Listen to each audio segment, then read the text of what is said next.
Welcome back muli mga kasambahay.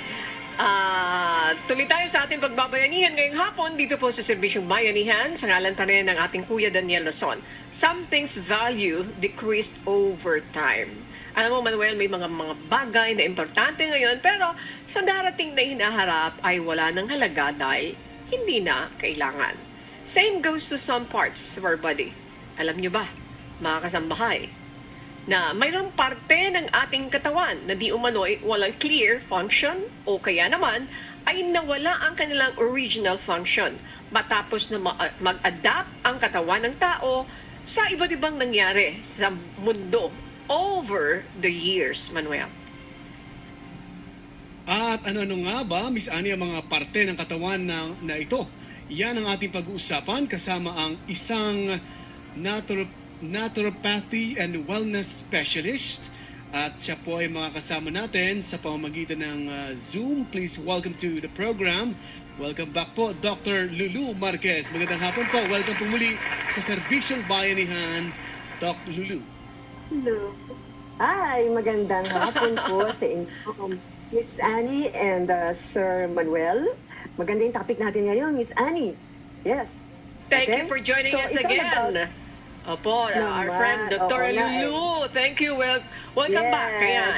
Nice to see you back, Dr. Lulu. Ayan, kaibigan natin yan si Of Dr. Lulu. course. Kaibigan natin with 30 Dot Gancayco. Manuel, ayan, maraming salamat mga kasama natin. Sige, Dr. Lulu, please expound, please explain. Ano nga ba ang ibig sabihin? Mayroon tayong narinig na vestigial organs, yung feature sa tao. O sige, start na tayo doon, Dr. Lulu. Ayan, ano nga ba yung Okay. importansya nito? Go ahead, please. Thank you. Okay. Pag sinabi natin vestigial organ, ay vestigial part or vestigial structure na nasa loob ng katawan natin na wala ng function. Pero it's because of the evolution that's been happening. So, do you believe in evolution, di ba, Miss Annie? So, kung dumating na evolution na, kunyari, sabi daw, para tayong mga apes o monkeys, at tayo ay nakakatayo na, di ba? So, meron sinasabing evolution. May mga organs na nagiging wala ng function. So, these are non-functional organs na wala ng ginagawa sa katawan, pero nandyan sa loob ng katawan natin. Okay? So, para madaling maintindihan, sabihin na lang natin na may mga 10. Actually, there are more than 10, pero konti lang ating time. So, let's talk about mga 7 or 10. Okay? Umpisahan natin. Miss Annie, tanungin mo na kita, meron ka ba idea kung ano yung vestigial organ or part or structure sa loob ng katawan mo na nandyan? I'm Palagay sorry, mo. Doktora. Completely wala akong parang iniisip ko lahat ng ating body organs are operational and functional at may gamit sila. Pero this is the first time, I'm very sorry, na narinig ko na mayroon palang mga parts ng ating body is not functional anymore. Siguro, I don't know if we have the Yes. same guess. I'm just guessing at Doktora Lulu. Ayan, parang lahat gamit eh. Ayan, Doktora, this is the first time na Okay. malalaman ko sa inyo. And we are excited Yeah. to hear that from you, Doktora Lulu. Thank you. Very important, okay? So we will just discuss mabilis lamang mga 7 to 10 structures, but that there's actually more, okay? One would be yung tinatawag na pag sa tenga natin, okay? Yung tenga natin, syempre may muscles yan. Ang tawag dyan, auricular muscle. Okay? May mga tao kasi meron silang capacity to move their ears. I don't know kung meron kang alam na gano'n na sa circus ba o whatever, napapagalaw nila yung tenga nila because of the auricular muscle. But basically, most human beings don't do that. Okay? So, yung auricular muscle is actually vestigial part of your body. You don't need it. Okay? Kahit na hindi mo pagalawin yung muscle sa tenga mo, okay lang yan. Nakakaparinig ka pa rin, Miss Annie. Okay? Meron pang isa, yung tinatawag na Darwin tubercle. Tenga pa tayo, ha? Darwin tubercle. So ito yung ating helix. Meron parang tubercle dyan, o parang tumutubo na maliit. And that's actually called the Darwin tubercle. Ang mga unggoy ay meron yan. What for? Mas mataas yan, ganyan, no? Nakataas na ganon. Okay? So they could actually hear more. They cannot talk, right? Nandiyan sila sa jungle. Pero pag ganun yung tenga nila, parang merong tumutubong ganun, tubercle. Ang tawag doon, Darwin tubercle. That's the purpose of that. Pero tayo, merong konting ganun, mapapansin mo. Okay? Meron tayo niyan, maliit lamang, pero walang purpose. So, it's vestigial. Okay? Vestigial yon. Now, what else? Sa mata. Sa mata. Itong mga ibon meron, pero tayo, meron a little part of it. Ang tawag dyan ay nictitating membrane. Nictitating membrane or plica semilunaris. Okay, ito yung mata mo. Pero sa gitna ng mata mo, yan meron parang talukap. Maliit na talukap. Okay? Hindi mo pansin yan, pero meron po yan. Yung pong katulad ng mga, may mga animal, na yan po, hindi kan, kunyari, ang ginagawa niya, nagsasarap po yan, pahalang. Okay? Tayo, if we close our eyes, we just close our eyelids, correct? Pero ito, magko-close yung nictitating membrane na yan. Pero yung eyelids sila nakabukas pa rin. So, walang purpose yan sa atin. Tatlo na yon. Okay? Ano pa? Yung tinatawag na sa ipin. So, we have the wisdom teeth. Pag isa lang, wisdom tooth. Diba? Kaya lang yung wisdom teeth na yan, 1, 2, 3, 4, upper, lower. Madalas problema yan kasi mas maliit ang jaw natin. Okay? Pag mas maliit ang jaw natin, yung pong extra molar, the third molar, yan yung wisdom tooth. Apat yan, wisdom teeth. Minsan ang tubo niyan, bali-baliko, may padiretso, may pahalang, may pataas, magulo. At you give you problems. So pwede yang alisin. Kasi useless po yan. Pero yung unang panahon, yung ancestors natin, malalaki yan, no? We don't know, no? Basta malalaki ang mukha nila, malaki ang jaw nila, and ang purpose niyan is they can eat better. Kasi wala naman niluluto sa ancestors natin, no? Hindi naman nagluluto yung mga yan Kumakain sila ng karne, kumakain sila ng gulay, hindi din niluluto. So they need more to munch or grind the food. Kaya kailangan yan third molar na yan. Pero tayo, we don't need that. Okay? Binubunot po yan. Ano pa? Now, meron tinatawag na tonsils. Okay? Yung tonsils na yan, sabi nila, ay, minsan tinatanggal na yung tonsils kasi maga ng maga. Correct. So it gives you problem, right? Pwede bang tanggalin yan? Pwede. Pwede ka bang mabuhay na walang tonsils? Pwede. Okay? So, yung tonsils basically, pag yan ay laging may infection, tonsillitis, palagi pag marami kang ganyan, palagi kang may ganyan, magkakaroon ka ng problema sa puso, you may have a rheumatic heart disease. So, problem, di ba? So, yung ibang mga pasyente na laging may tonsillitis, nako, pinapatanggal na po yan dahil magkakaproblema po ang puso. Rheumatic heart disease. Dr. Lulu, can I butt in? Yes. Manuel, interested Sure. lang ako dito. Yeah. Ano po, kasi yung mga binabanggit na doktora, ano po, yung tonsils is is not necessary. Kapag kayo palaging paulit-ulit na nagkakaroon ng tonsillitis, pwede mong tanggalin yan. Mayroon akong alam na ginupit yung tonsils niya. Ano po? Dahil pag kumakain ng mga matatamis na mamaga, nagkakaroon siya ng sakit. Siya po ay laging naha-hospitalize dahil nilalagnat lagi. Ang tanong ko, doktora, Correct. Kung wala itong function, may naririnig lang ako. I don't know kung may scientific basis ito, na nung tinanggal na daw po yung tonsils niya, parang susceptible na siya sa sipon. I don't know, may ugnayan ba ito doon o ito'y haka-haka lang ito? Haka-haka po yan. Okay? Kasi sabi nila yung tonsils daw will provide betterment of the immune system. Hindi po totoo yun. Okay? Okay? Haka-haka po yun. Got it? Okay. Yes. So, okay. Sige po, yes. Doktora. Go ahead with your Alright. with your explanation dito sa mga tinatalakay natin na vestigial. Okay, go ahead po, Yes. Doktora. Thank you very So, much. we talk about sa tenga, meron sa eyes, di ba? Meron sa ears, di ba? And then sa ipin, and then meron sa tonsils, and then meron din tinatawag na nipples. Okay? Nipples. Okay, male and female, of course, we have nipples, and male, si Sir may nipple. But ang walang purpose po, ang male nipple. Got it? It just has to be there. Hindi ba? Sir Annie? Ayan, nipple yan pero vestigial po yan, wala pong purpose yan. Okay? For any other purpose, for lovemaking, whatever, ayoko na pang banggitin yun.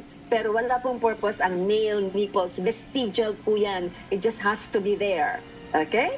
Now, what else? Yun pong tinatawag na coccyx or buntot. Wala naman tayong buntot. Pero yung ancestors natin, may buntot. Okay? Through evolution, ang human being, wala pong buntot.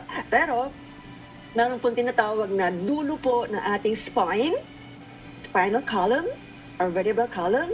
May buto po dyan, ang tinatawag niya ay coccyx.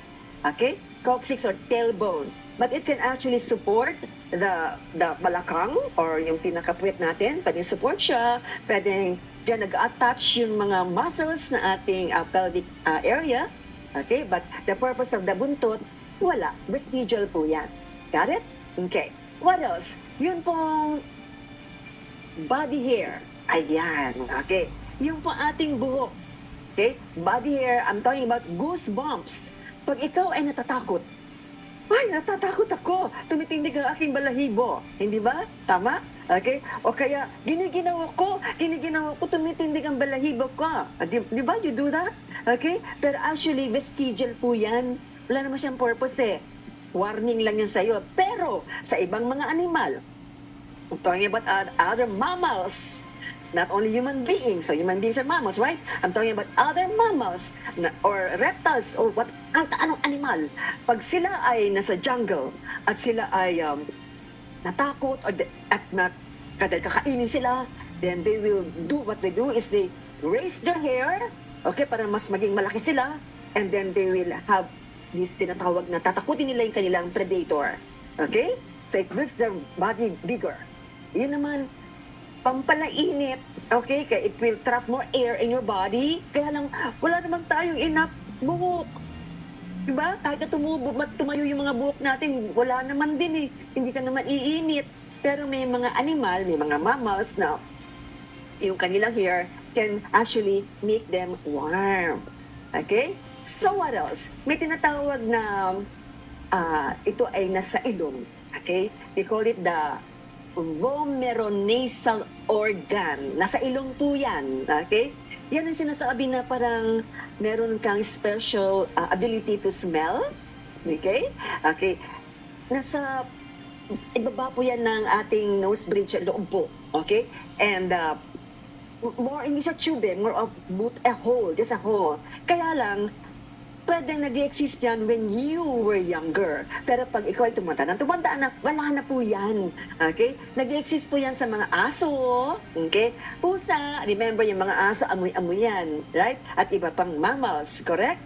And they only communicate through sniffing. Di ba? Okay. Like me, I'll give you an example. When I was younger, I think meron pa akong vomeronasal organ eh. Kasi I was young, yung mami ko, pag pumupunta sa Manila, kasi taga-Cotabato ako eh. Pag pumupunta sa Manila, yung kanyang duster, kailangan maamoy ko para ako makatulog. Correct? Hindi ba? So that's the vomeronasal organ. Pero when you get older, wala na yon. Vestigial na yan. Okay. Pero katulad Ayun ng mga pala. aso, tulad ng mga aso, alam nila pag in-hit yung babaeng aso, hindi ba? It's more of the sexuality thing, correct? So they smell that. And they say Okay. that you smell your loved one through the pheromones. Pwede din po yun. Pero bihira pong nangyayari yon.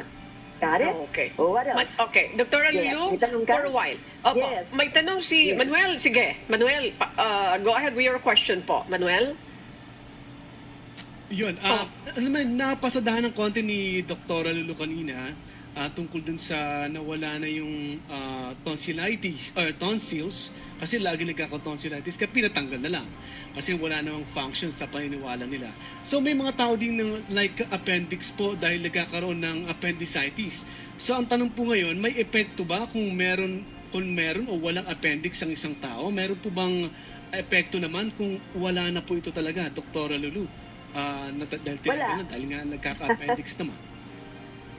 Yes, okay.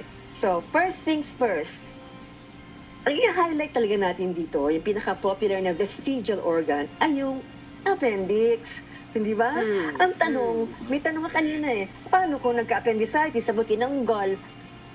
Okay na okay yan. Actually, kung na-operahan ka on some other parts of your body at napasadangan ng surgeon yung appendix, pwede po yan tanggalin. Useless po yan. Okay? Now, if noong unang panahon, ang purpose niyan is actually it contributes to the immune system daw. Okay? It secretes more of the immunoglobulin A. Oh, ganda, di ba? Contribute sa the immune system. Hindi lang yan. Yung pong bacteria sa loob ng appendix, good bacteria yun. Pareho din ng small intestine mo, napakadaming good bacteria. Di ba? We need good bacteria, correct? Okay? Yeah. So yung appendix na yan meron.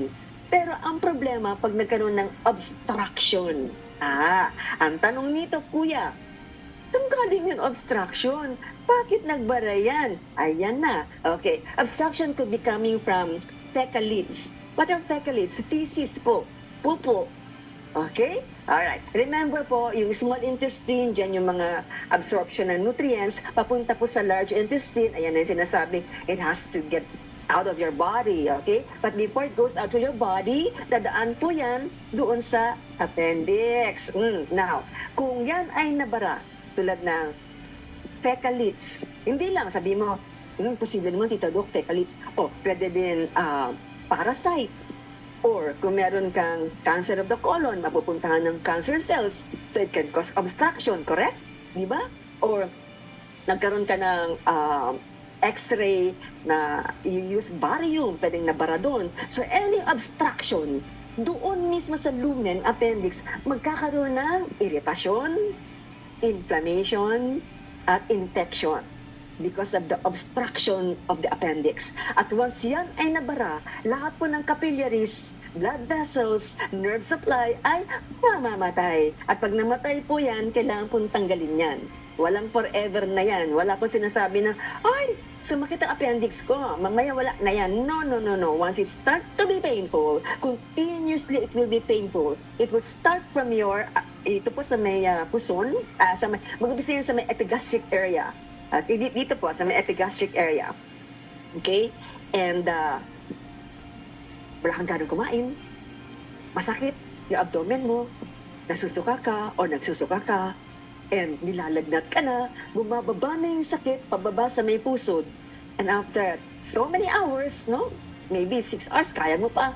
Pupunta po yung sakit, okay? Pakanan, papunta po sa right lower quadrant. Yung typical pain na pupuntahan ng sakit. Sa sikmura mo na, then pupunta sa may pusod, and then kakaanan yan, papunta sa appendix mo, right? Lower quadrant. Okay? And pag hindi mo pinatanggal yan, pwede yan mag-rupture. At pag Okay. nag-rupture yan at wala ka pa rin pakialam, mamamatay ka. Okay. So, ibig Okay? sabihin, Doktora, Yes. pagka pinatanggal mo na to, wala ka na, di ba? So, walang Yes. epekto ito doon sa inyong kalusugan so far? Kasi Wala. Wala. binabanggit nga natin dahil ito yung mga vestigial organs ng ating body. Kasama na po ito. So, wala itong effect. Okay. Manuel, kung wala kang follow-up question dyan, gusto kong puntahan itong tungkol naman dito sa wisdom tooth. Ayan. Wisdom teeth. Vestigial din ito, walang function. Ano po? So, ibig sabihin, Doktora, pwedeng i-advise na, okay, wala naman yan wala naman function yan, ha? Nakakagulo lang, kung ano-ano baliko-ko yung mga pagtubo niyan. Yung mga dentist ba, are they recommending to remove that? Kung i-remove mo naman yan at nagiging cause na ng pain, hindi ba masisiwang yung face mo, and then later on pwedeng kung ang pagtingin sa'yo ay maayos pa dahil syempre pagkakumpleto ka ng ngipin mo, maayos yun. So, Doktora, pwedeng i-recommend yan ang mga dentists kung sakali because walang function yan, Yes. vestigial yan. Dr. Lulu, thank you. Correct, yeah. Yun pong wisdom teeth. Actually, 1, 2, 3, 4.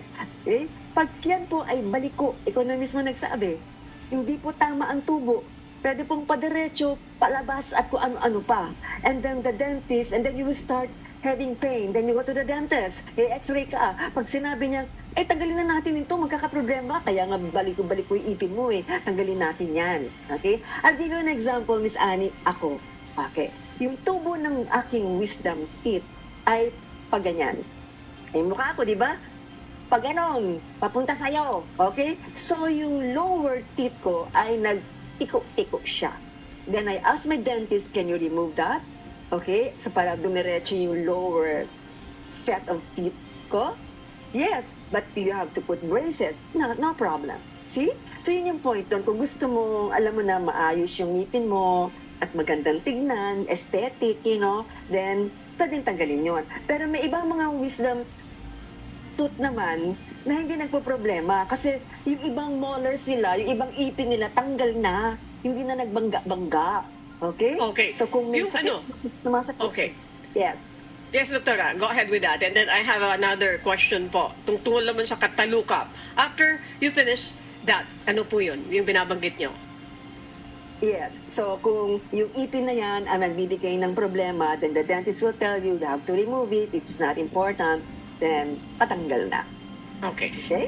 Let's talk about the Yes. talukap. May mention a while ago na wala din function, is vestigial.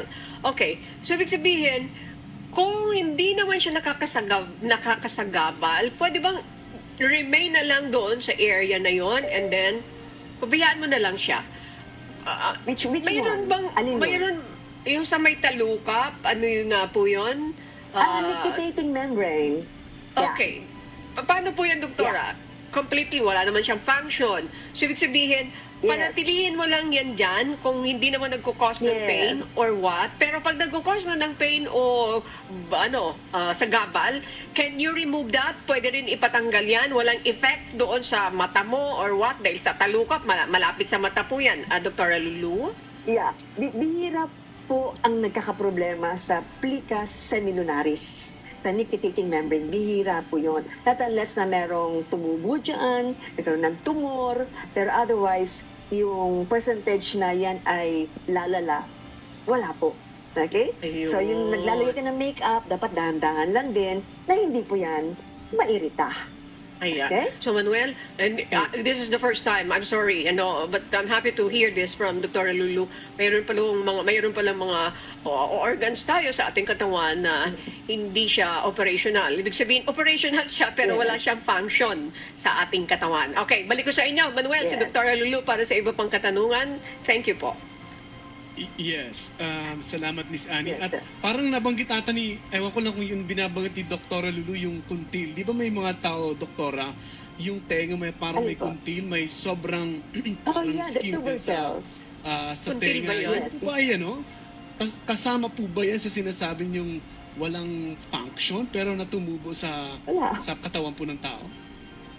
Baka Yes, mamaya pag wala nakakita po. ka na, Manuel, Wala. gupitin mo. Sige, I'm just kidding. Sige, Dr.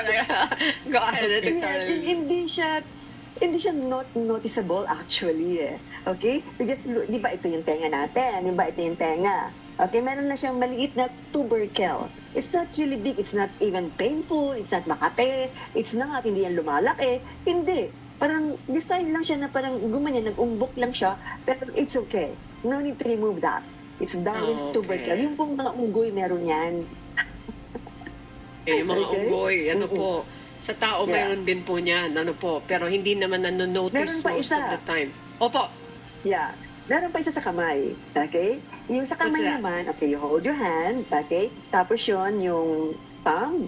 At saka yung pinky, ipagdikit mong ganon. Okay? Force mo siyang ganon. Okay? Force mo siya. And then, meron pong tinatawag na vestigial organ po na meron po dito sa may liver wrist. Ang tawag po dyan ay palmaris longus muscle. Okay? The palmaris longus muscle actually, yung tendon po ang nakikita ninyo. Okay? Yung tendon po ang nakikita. May purpose ba yan? Actually, wala. Pero hindi ka lang tanggalin. Anong purpose niya kung nandyan? Well, it helps. It helps sa pag-flex. It helps when you do like this. It nakakatulong siya para ikaw ay magkaroon ng grip. Okay? Pero overall, wala siyang tutok. Okay? So it's called the palmaris longus muscle. Got it? palmaris Meron pa isa, last- longus muscle. Yes. What's the last one, Yes. Doctora? Yeah.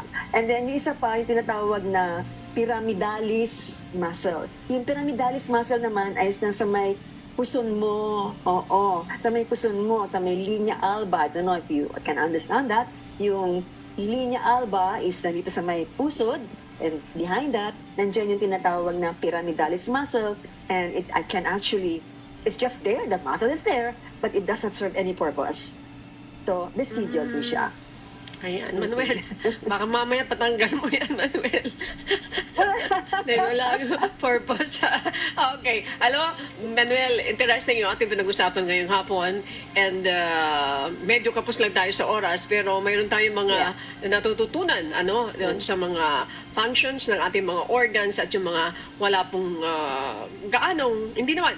Basta yung binanggit ni Dr. is vestigial. Walang gamit ito. Nandiyan pero walang gamit. Pag tinanggal mo, walang epekto. Yes, Manuel, gusto natin magpasalamat kay Dr. Lulu dito sa ating short interview. Manuel, go, please. Thank you. Yes, Miss Annie, maraming salamat, Miss Annie. Thank you so much kay Dr. Lulu Marquez, na isa pong naturopathy and wellness specialist. Maraming salamat po, Dr. Lulu, sa napakagandang pagpaliwanag at sa isa pong katulad yung maganda rin.